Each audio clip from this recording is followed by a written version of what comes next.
Hi, this is a virtual learning landscape in Wisconsin overview from the Wisconsin Resource Center for Charter Schools.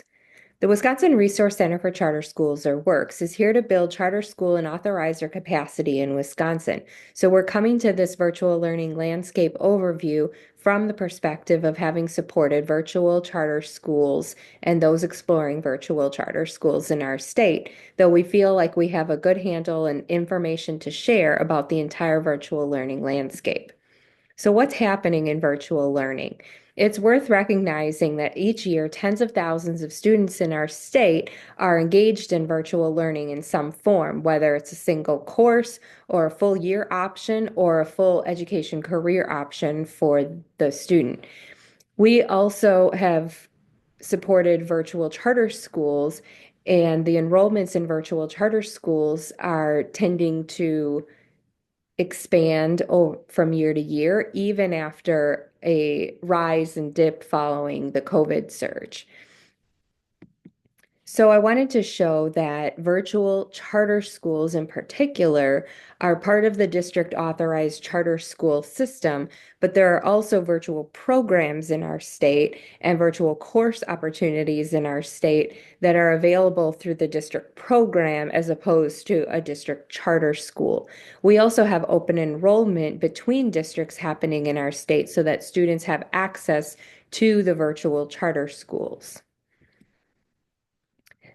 The number of charter schools and charter school enrollments continue to trend upward and expand in high quality.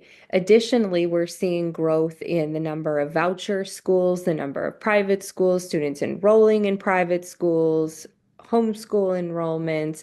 Sort of there is some ebb and flow, but overall, the growth of those school choice numbers tends to continue upwards.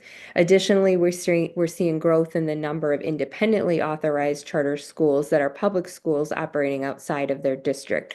So all in all, we are just seeing this trending upward of students engaging in non-traditional learning options, including many of our high schools requiring at least one virtual course in order to graduate. So even in the traditional school setting, we're seeing an increase in virtual enrollments. And at the same time, we're seeing growth in the need for virtual courses because of staffing shortages. And so there's an increase in virtual charter school consortiums between districts and in Wisconsin virtual school course enrollments to fill vacancies and licensing needs within schools.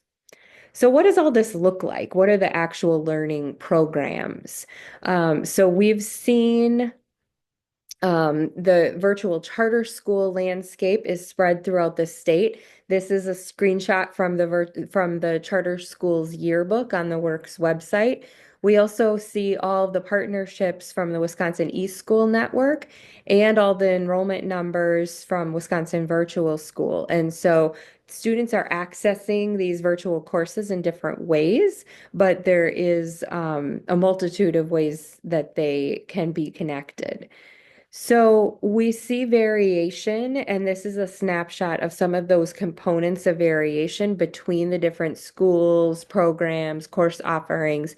So we see some are synchronous, some are asynchronous, some are some of each. We have some in-person instruction, we have field trips woven in. There's one-on-one meetings or tutoring, there's cohort meetings. So there's all kinds of variation among our different programs and schools with those instructional models. We see different grade bands offered from pre-K all the way through high school. We see different hours of engagement online and the expectation of students logging in to a dashboard, to courses, to live Zooms. And so that really varies by age, by course, by school, by program. Same with the materials that are provided. Sometimes there's subscriptions, there's hardware, there's supplies, books, different things offered to enrich the virtual learning experience. And then they use all sorts of different curriculum, vendors, consultants, partners. There's Wisconsin Virtual School, Wisconsin eSchool Network, and then there's also national organizations like Pearson, Florida Virtual, and a whole host of others that support the learning in that way. And then in terms of practices, we're seeing all kinds of practices coming up in our virtual settings. And so again, this is for our programs as well as the schools. We're seeing flipped classroom, we're seeing advisory settings, we're seeing mentoring, we're seeing work-based and experiential learning structures. And all of that is then hosted in these models. And so we're also seeing some virtual schools and programs that have a very particular focus where maybe they are a career tech and trades, maybe early college. We're seeing them, maybe they're project-based or STEM, but also virtual. So that's what we're looking for here is how are we expanding learning and opportunities and also being virtual? Virtual is the mode of instruction, the mode of connection, but the content and the structures, the philosophies can really vary. And so I wanted to show the breadth and the depth of these opportunities for students. So, in setting up virtual learning opportunities for students, I've mentioned a few times there's programs and there's charter schools. Programs are run through the district and are really flexible in terms of part-time, full-time, students enrolled, which students are enrolled, and sort of the parameters around that program. A virtual charter school is more rigid in that it must have a lottery, it must be open for all. It's its own school, it has its own governance board, and it's held to the state accountabilities around charter schools and specifically virtual charter schools.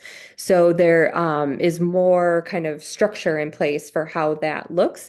But the benefit and why many districts have engaged in virtual charter schools is because it allows the district to accept open enrolled students into that virtual learning experience, bringing those students into the district and into this opportunity that they may not have in their home district and through a resident program at their district of residence.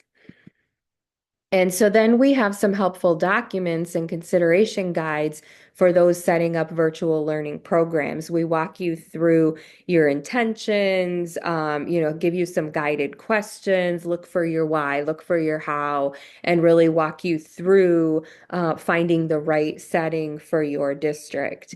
If you're coming to this from a school counselor, parent, or student perspective, looking for the right fit for your learners, then you might be looking at this guide, which is a question guide asking you, what are you looking for? All those different program features, environmental, how much time are you online? What are the materials? Different things like that. And so both from designing a program or accessing a program, this guide can be really helpful. We have some additional guidance for parents to navigate regarding enrollment and open enrollment. And then we are here to help when you're designing, considering the virtual learning opportunities in our state. There's the Department of Public Instruction, Parental Education Options Team. We have WRCCS, we have Wisconsin Virtual School, Wisconsin Digital Learning Collaborative, and the eSchool Network. So please reach out. All of our contact information is here. And then our WRCCS contact information is here. Thank you so much for sharing this video experience with me.